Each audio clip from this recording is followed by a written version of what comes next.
Hello everybody, and thank you for joining us today. Welcome to a guaranteed very riveting discussion that we're going to be having, where we're going to be focusing on intelligence-led proactive security. We're going to be taking a look into the threat landscape across Southeast Asia and more broadly across ASEAN. As part of this, we're going to be diving into all things ransomware. We're going to be talking about some proactive strategies that you can deploy today to help to address current and emerging risks.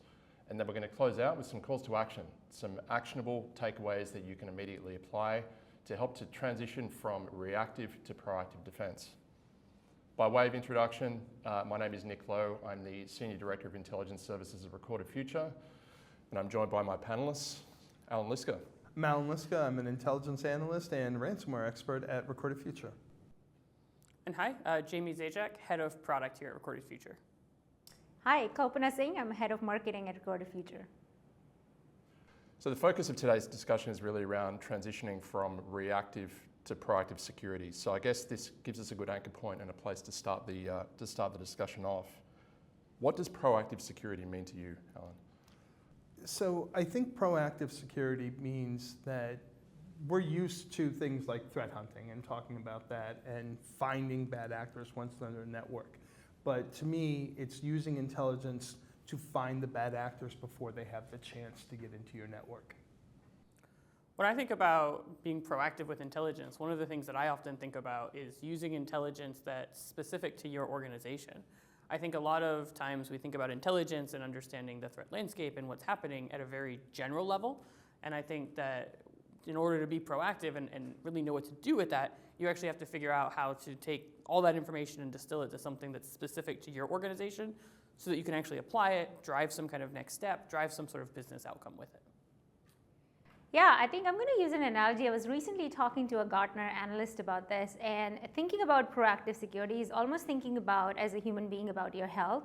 So moving from, when you're sick, you take medicine or, you kind of react to that, whereas proactive from that perspective means that you're more taking a holistic and wellness-driven approach to your health, where you proactively, think about what you want to eat, how do you want to, take care of yourself, and then, hopefully that gives you longevity and prevents, prevents aging. And I think that's similar on proactive side. So, to Allan's and Jamie's point, like specific, threat intelligence, things that you can actually look at threat actors before they attack your network, rather than once they attack, then all you could do is react and then clean up. So you're saying I should cut out the Dr. Peppers? At least it's Diet Dr. Pepper. I heard as long as you go to the doctor, you can drink as much as you want. So. I think what's clear in what I'm hearing is when we think about proactive security, it means different things to different people. It's interesting, Allan, that one of the first areas that you went when we talked about proactive was threat hunting, and I think that's a really good example of a discipline that is driven by specifically that proactive need. I think from my side to add to that is it's about taking a risk-based approach to security rather than a threat-based approach. For a lot of organizations, I think today they tend to look in the rear view, they tend to look at threats that have already happened, they tend to look at a very static or atomic-based approach to how they're using IOCs to craft the security strategy. But it's about looking at not every threat is a risk. What are the risks to our organization? How can we preempt them? How can we understand what's likely ahead? And then tune and craft our security strategies, accordingly. Excellent. I think as we sort of move beyond or shift beyond that understanding of, how do you go from reactive to proactive, I think it's probably a good time to talk about some of our recent product enhancements and releases and what's really driven them and how we're sort of seeing those new capabilities as enabling organizations to make that switch. So I guess at that point, I'll throw it over to you, Jamie, to sort of start with. Can you tell us a little bit about some of those recent platform enhancements that have been released and what's been behind them and some of the objectives? Yeah, and I think before we actually get into what they are, why don't we think about why did we even build them, Kalpana? I think you have a great Yeah, absolutely. So, we have been talking about this idea of creating a new approach to defense, and which is very proactive and threat intelligence driven. And when we were, thinking about building these capabilities, we started way early on in the year, and we were actually, thinking about like what are the challenges that defenders are facing. So clearly, complexity is increasing. threat landscape continues to be more complex. Threat actors are more unrestrained, and a lot of them are financially motivated. Like obviously there's nation-state threat actors, but this is like a multi-billion-dollar business, and people are incentivized to do this. They are running it like an industry business. They're always trying to be innovative. And when we step back and look at it, like how can we have defenders have the advantage to be proactive? And when we started to think through, there is no attack more pervasive than ransomware, and Allan is going to talk a little bit more about that. But ransomware is a multi-billion-dollar industry. Just last year globally, a bit more than $1 billion was paid in ransom. And when we talk to security leaders, one of the things that really disappoints me is that there's an eventuality about ransomware attacks. People just say it's not a question of if but when. And we as an industry should not accept that as an outcome. $184 billion is spent on detection tools.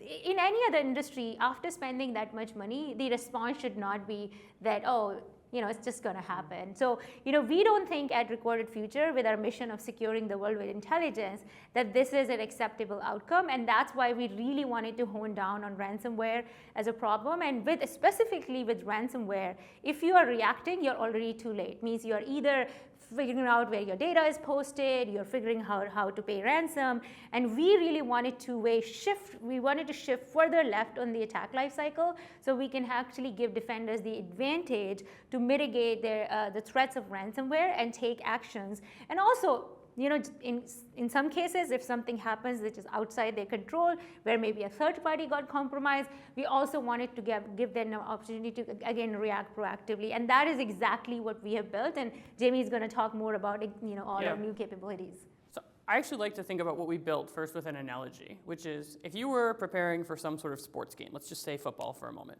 If you were playing at a professional level, you wouldn't just go out onto the pitch and start playing, right?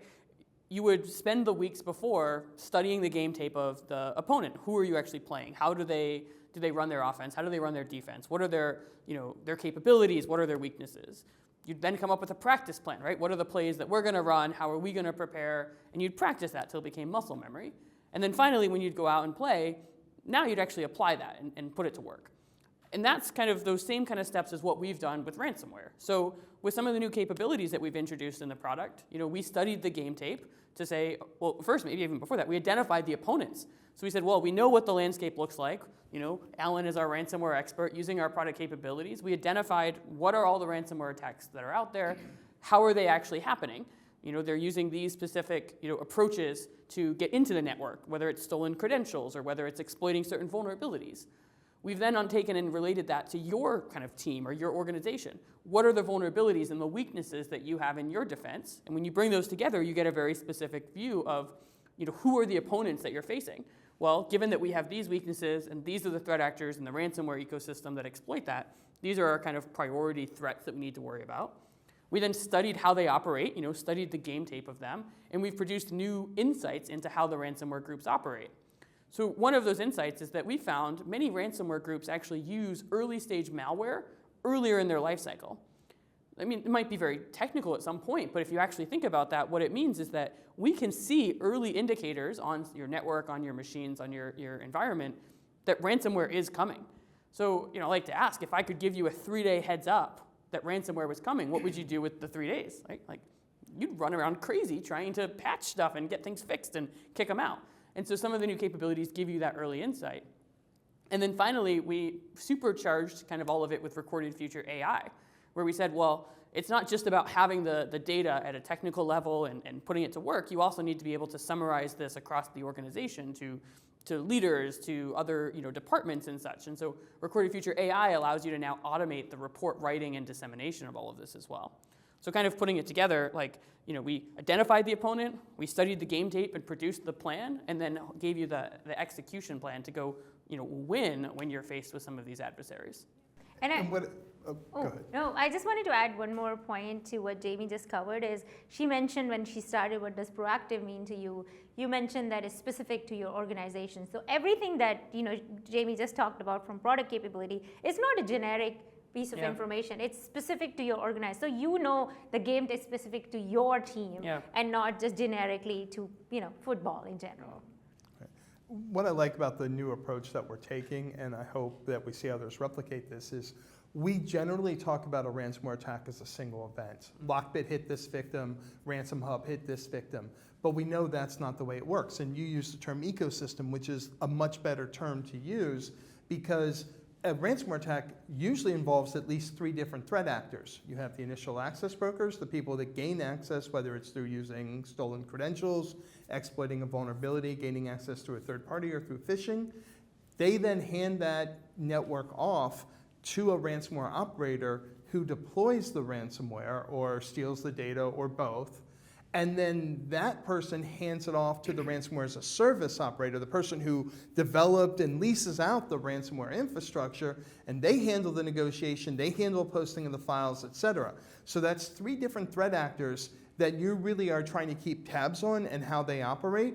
And that is what our intelligence does. It helps you do that, but it also helps you isolate those different kind of attacks and those different kind of attackers, making that separation between what those different groups look like. And even within single ransomware groups, one of the things that I love that we're doing is it's not one ransomware group. When Lockbit was taken down, there were 187 different affiliates for that. That means there are actually 187 different types of attack or styles of attack just for Lockbit itself. And we're doing our best, and it's really hard to do, but we're doing our best to start making disambiguations between the different kinds of Ransom Hub attacks and Lockbit attacks, so you can see the different tools and methods they're doing, again, to better defend yourself.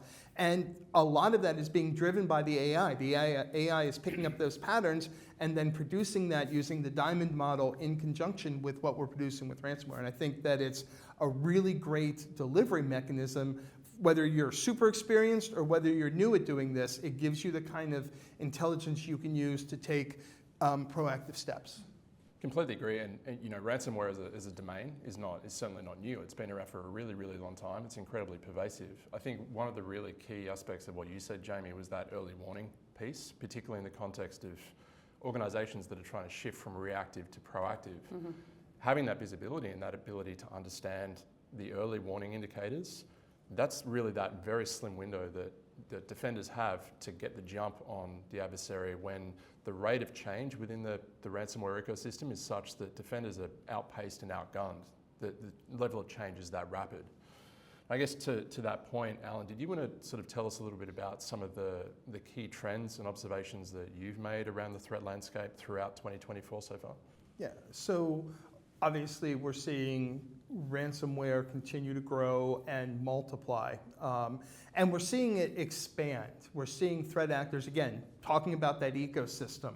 We've seen arrests now for parts of that ransomware ecosystem in Romania, in Poland, in the US, in Canada, in Venezuela, in Ukraine, in South Korea. We're seeing those arrests happen all over the place, and we're seeing these different cybercriminal groups pop up in, say, Indonesia. We're seeing them pop up in India, in Brazil, that are feeding into that ransomware ecosystem. So it really is a worldwide phenomenon because, as you said, there's so much money in it right now that if you can get access, whether it's through leaked credentials or phishing or whatever, however you do that, you know that you have a market for that target.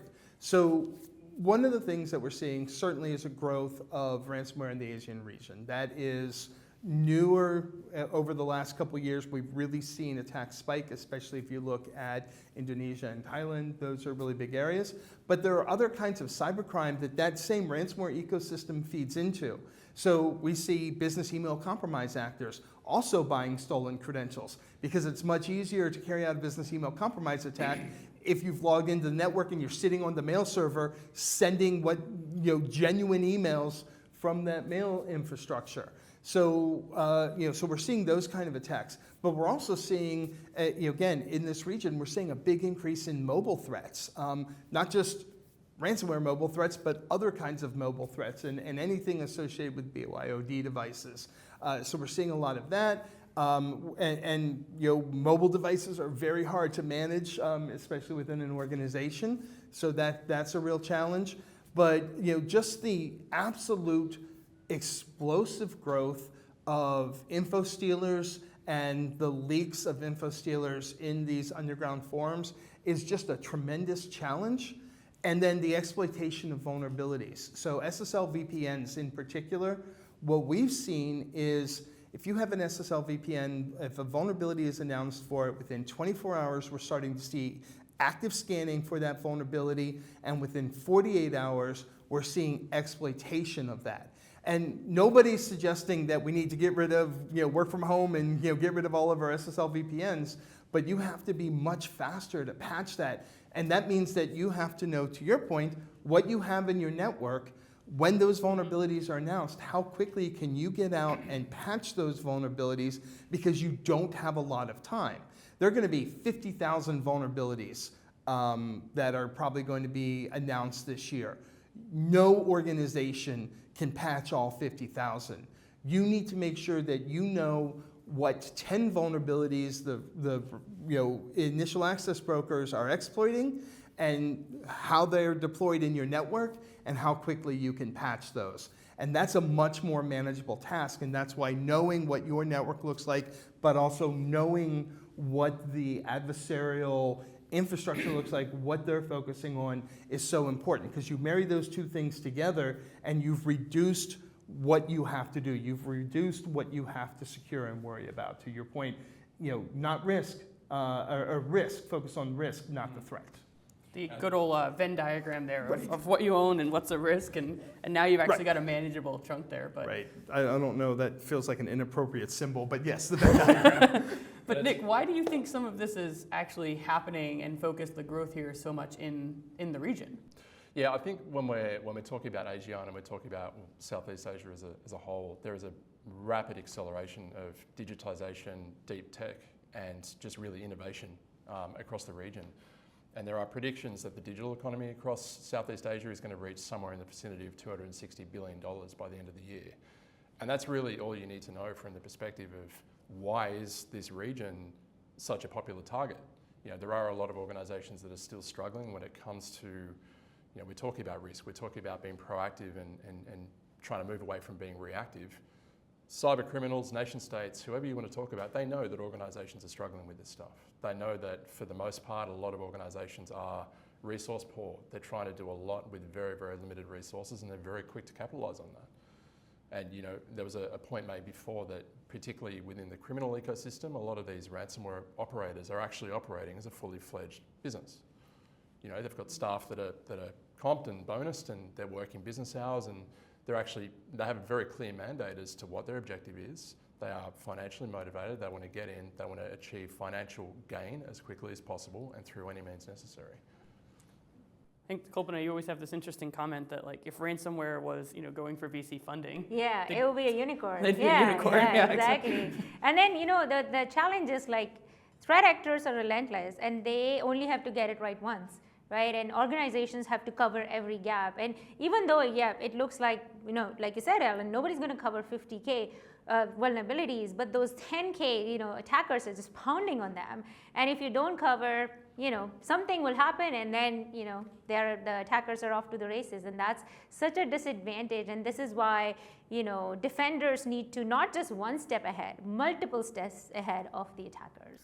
But one of the things that I like about what we do with our threat intelligence, and particularly what we're doing with ransomware threat intelligence, is it actually does give defenders a little bit of breathing room to make a mistake. So if you miss that initial access, maybe you'll be able to catch the Cobalt Strike beacon that's calling out from your network, or the Brute Ratel beacon that's calling out from your network, right? And if you miss that, you'll be able to hopefully catch the ransomware actor while they're in your network. So on average, the dwell time for a ransomware actor is about 5 days in the network. That's not a lot of time, but it's still time with the right intelligence. If you know the tools that they're using, the tactics that they like to use, and you have those YARA rules and Sigma rules built in, you have the way to do that. So maybe we can't stop the initial access broker, but we might be able to catch the beacon while they're waiting to hand off to the ransomware actor. And if you miss that, maybe you can catch the ransomware actor while they're moving in your network, knowing how they're going to operate. So yes, you have to be right more often than the bad guy does, But by doing what we're doing here, we're giving you a fighting chance to maybe make one or two mistakes and still stop the bad guy before the bad thing happens, before the data's stolen, before your network's encrypted, and so on. And you raised an interesting point, Alan. Last year there was in excess of 20,000 odd vulnerabilities that were publicly disclosed, and you were saying that you're projecting that that's likely going to reach in excess of 50,000 this year. It's a daunting proposition for any organisation, right? It leaves them effectively playing whack-a-mole. And I think when we're talking about reactive versus proactive security, that's a horrible place for an organisation to be, where they're waiting for a disclosure of a vulnerability and then they're scrambling. I think this actually dovetails really nicely into some of the developments that we've made around ransomware have also allowed us to surface within the platform some of the behavioural elements through MITRE ATT&CK.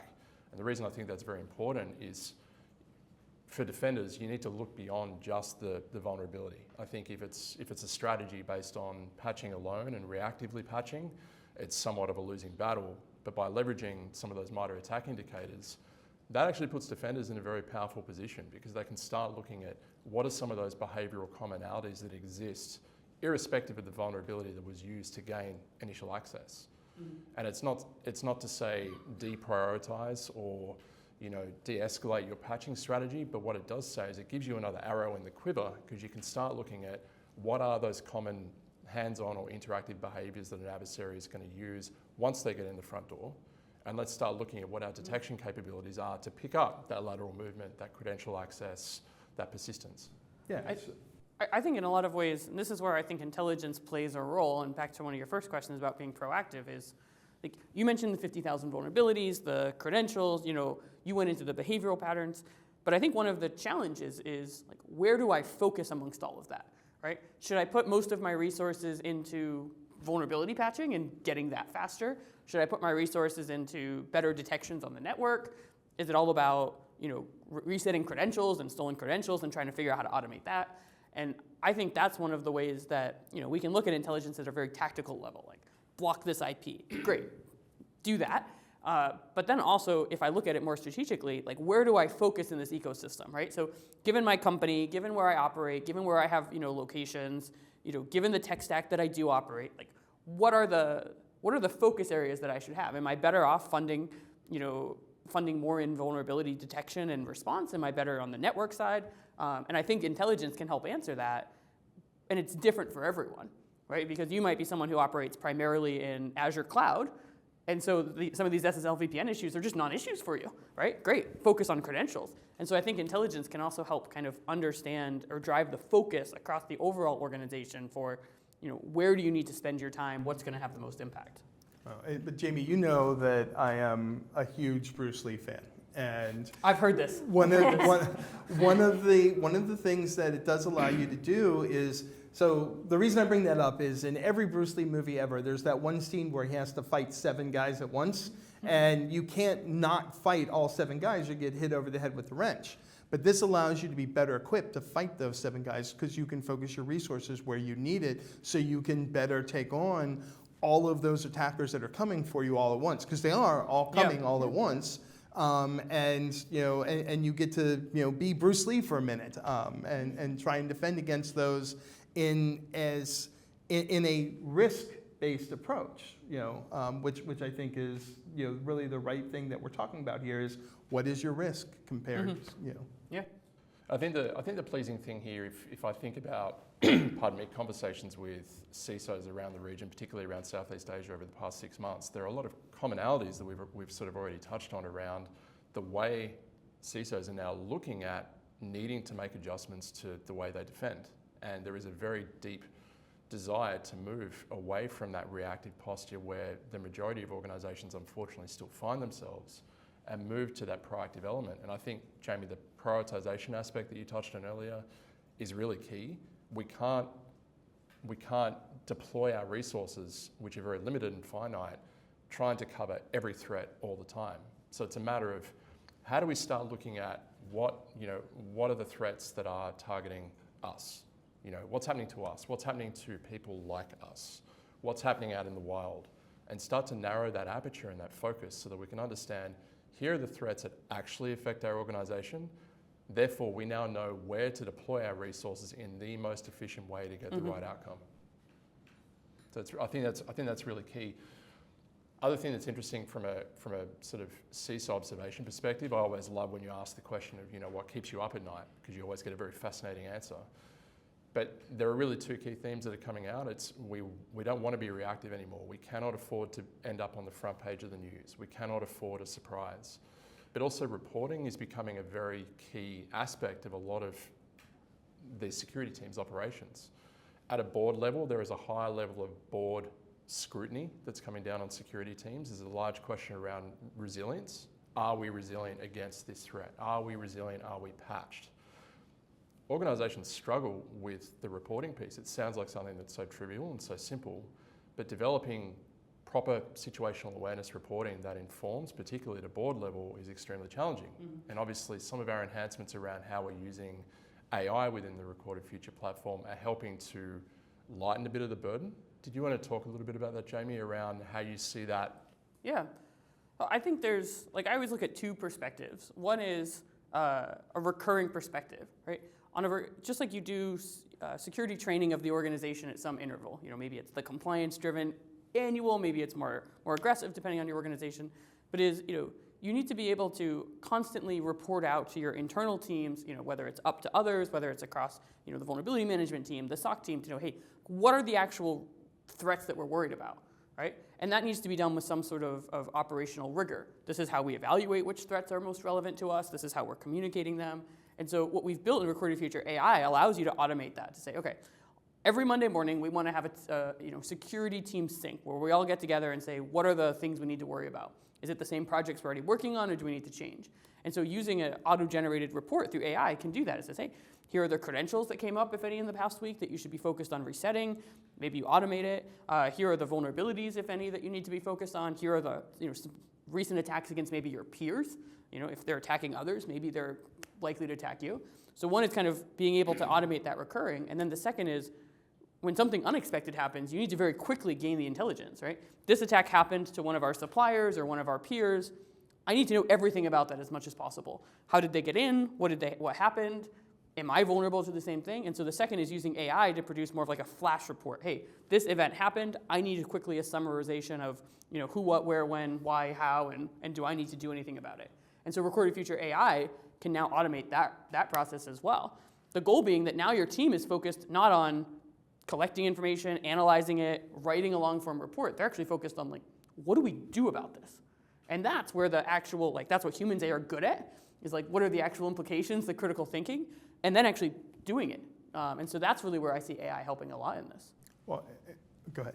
Oh no, I think the other thing also, what has also changed, and it's, we definitely hear that in North America, and we were at, our event in London. One of the things that we also hear about is that, it used to be that there was a small subset of people in the organization that seemed interested in reporting. Now it's actually much more broader, whether it's board. I was talking to a CISO a couple of weeks ago, and they mentioned that, now it's not just, it's product leaders and CTOs, and they want to know. I mean, they're not going to go to the technical level, but AI also helps you augment it to say, oh, I just want to focus on this high level piece that could be sent to this group of people. And a lot of times before, it was either one or the teams had to spend so much time. And now it's almost, I know that some people don't like this term, but it's democratizing intelligence and making it usable, understandable, and actionable for teams beyond this core subset, whereas for every organization. And that's when organizations really are successful, because security is, it's a team sport. It's not just that one team of 10 people doing it, it's the entire organization having that mindset, but obviously at different levels of complexity and detail. And I think given how much software is being written now, almost every organization is a software company at this point. And so, the developers writing the code are the ones that need that information as well, not just the security folks or the people in the SOC. So that's a good perspective of getting the right intel to the right people. Yeah, and so the other thing I was going to say is, to kind of the counterpoint to what you are saying is, we also have to understand that what we're talking about here is different teams within the security organization are responsible for different parts of what we're talking about, and they all have to come together. And I think that's the point you were making, Jamie, is the vulnerability team is generally not the same as the intelligence team or the security team. The compliance team is not the same as the security team and the intelligence team. Using our AI doesn't just allow you to get information out to your clients, but it helps those other teams also understand what the threat is and what they have to do and how they have to be proactive and how to defend it. I think it's really, it's really hard to overstate the significance of this capability. If we think back to the early discussion around organisations that are very resource constrained and resource poor, security teams are dealing with more data and more intelligence than they've ever had access to, but it's well beyond the means that a human can process. And when And I was going to say, and think about how the security team's role has grown. I know more and more CISOs that are now responsible for geopolitical intelligence. Data governance is now fallen under the role of CISO, even though it's usually been a compliance role. But if your data appears on a ransomware actor's website, the CEO is going to come to you. They're not going to go to data governance because that's now considered part of security. So think about not just the logs, but the additional responsibility that has been added to the security role and how you're going to be able to meet all those different requirements, whether you signed up for them or not. And that's exactly right. And it really comes down to it's a matter of speed, right? We do not want a surprise. We do not want to end up on the front page of the news. We do not want to find out after the fact that we have been breached. And the great thing I think about organisations being able to leverage AI in the context of reporting is it really helps to accelerate decision outcomes, which is critical when it is all about speed. But it also significantly reduces that cognitive burden on analysts that are otherwise tasked with, feeding back to the board or feeding back to an executive audience of to which of these ransomware variants, and they are prolific, are we susceptible? Who do we need to worry about? So it puts that power in their fingertips, not necessarily to produce finished intelligence, but to really support that proactive and more directed effort.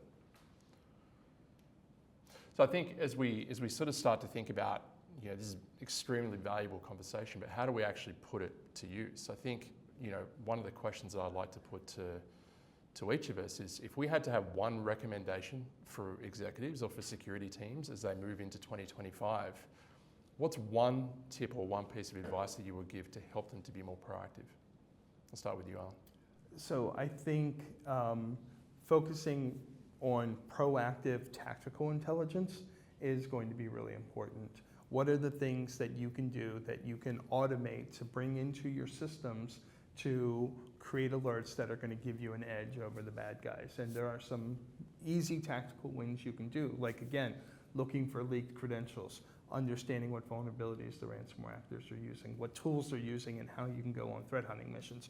It's a very basic security level, but if you can do those things and you can do them well, and again, focus just on the threats to your organization, you can be, it allows you to be a lot more effective in hopefully stopping those attacks ahead of time. Absolutely. Jamie? I would go with automation. And the reason is, automation is a term that can easily be thrown out and mean nothing, but I look at it in a couple of ways. One, take existing processes that you can, and how can you automate to get more? That frees up human capital, it frees up the resources for things. It could be automating alert triage in the SOC, automating out false positives, using intelligence to do that, or it could be using AI to automate report writing and generation and prioritization. But I think many people aren't sitting on my budget allows me to go hire a multitude more people. So almost everyone is asked to do more with less, and so being able to focus on very specific automation at the tactical level as well as at the dissemination level for how do you get this to others, I think drives a lot of opportunity for then the human capital to be focused on the critical thinking and the application of things as opposed to the generating of alert processes. Excellent. Kalpana? Yeah, keeping up with the theme of being proactive, I think as people are thinking about building their threat intelligence program wherever they are starting, I think it's really critical to have a more long-term view. A lot of times people think about investing or starting a program because something happened. Like maybe they found compromised credentials, maybe their brand got impersonated, and that's great. Like it's, obviously that's a good trigger, but just building a program based on that is not, a recipe for long-term success. So thinking through defining your PIRs, defining where you want to take your program, thinking through the rest of the security team, how you bring together. That's what's going to help intelligence help you see the most threats, see them first, and pinpoint, prioritize, and act. And that way also will help you justify the ROI of your threat intelligence program in the long term. I think that's great. And to bookend what you mentioned earlier, Allan, around the technical and tactical intelligence piece, I would sort of recommend that organisations continue to embrace and adopt this concept of strategic intelligence and complement what they're doing around the tactical piece with understanding what, we don't know what we don't know, and focusing on developing their understanding around the unknown unknowns. Continue to look at that risk-based approach to intelligence rather than focusing strictly on threats, and look at ways that they can sort of develop that out so that they can more clearly direct and prioritise their efforts with the resources that they have available. Now, Kalpana, we recently obviously released our 2024 State of Intelligence report. Any interesting takeaways that you'd like to share with us on that report before we close out? Well, the state of threat intelligence is healthy. That's good. The reason, a couple of insights, but we are going, the report is available on our website, and we are going to do a full-on session on that for the region. But a couple of things, like there is increased investment in threat intelligence. So 90+ % of organizations said that they plan to increase their investment in threat intelligence, which is amazing, because then people do recognize the importance of it, but also do recognize that is a critical part of modern security architecture, and that's incredible for organizations. And then also, really, happy to see the acknowledgement of threat intelligence being that versus just focusing on detection tools. And the second thing we also observed in that is just the expanded use cases for threat intelligence. Like, a lot of times it used to be very narrow, and now like there's so many use cases. To Allan's point earlier, every sub-security team is realizing the importance, and there are so many different use cases that are popping up. And then also, teams like GRC understanding, geopolitical teams, and that is again like, the pervasive use of threat intelligence is that makes the whole program successful. So those are just a couple of insights, but do download the report to see what's happening and what's, and where you can use that report and findings to plan your 2025 investments. Such a good recap, and I think it's so important. I often talk about this concept of intelligence-led everything, and I think one thing that I really took away from the report is it's really pleasing to see that level of adoption and that level of appetite for organisations to be increasing their investment in intelligence over the next year. With that, I think we will close out for today, but I do want to thank my fellow panellists. So thank you, Allan, thank you, Jamie, thank you, Kalpana, and thank you everybody for joining us today.